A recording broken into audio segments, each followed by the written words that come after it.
রাষ্ট্রপতি নির্বাচনের তারিখ এখনও চূড়ান্ত হয়নি, তবে নির্বাচন আয়োজনের জন্য নির্বাচন কমিশন প্রস্তুত রয়েছে বলে জানিয়েছেন প্রধান নির্বাচন কমিশনার এএমএম নাসির উদ্দিন। সকালে জাতীয় সংসদের ভারপ্রাপ্ত স্পিকার ব্যারিস্টার কায়সার কামালের সাথে বৈঠক শেষে সাংবাদিকদের তিনি একথা জানান।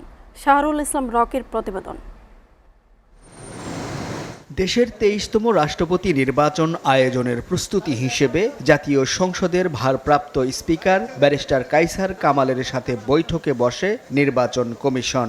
বেলা ১১টায় স্পিকার কার্যালয়ে অনুষ্ঠিত এই বৈঠকে সিসি এএমএম নাসির উদ্দিন ছাড়াও অন্য নির্বাচন কমিশনার ও ইসির ঊর্ধ্বতন কর্মকর্তারা উপস্থিত ছিলেন।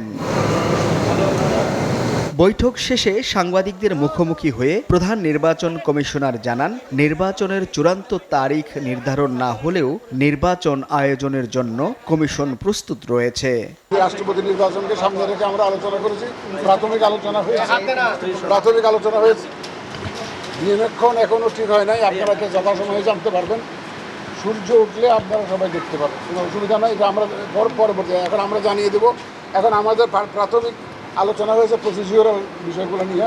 এর আগে গত ২৪ জুলাই পদত্যাগ করেন রাষ্ট্রপতি মোহাম্মদ শাহাবুদ্দিন। তার পদত্যাগের পর নতুন রাষ্ট্রপতি নির্বাচনের সাংবিধানিক বাধ্যবাধকতা থেকেই স্পিকারের সাথে সিসির এই বৈঠক। প্রধান নির্বাচন কমিশনার নিশ্চিত করেছেন, নির্বাচনটি জাতীয় সংসদেই অনুষ্ঠিত হবে।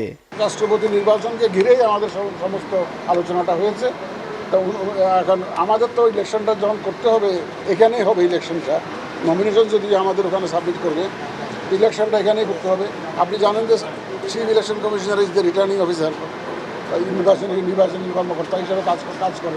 এখন নতুন রাষ্ট্রপতি নির্বাচনের দিনক্ষণ এবং পরবর্তী আনুষ্ঠানিক তফসিল ঘোষণার দিকেই তাকিয়ে রয়েছে সবাই।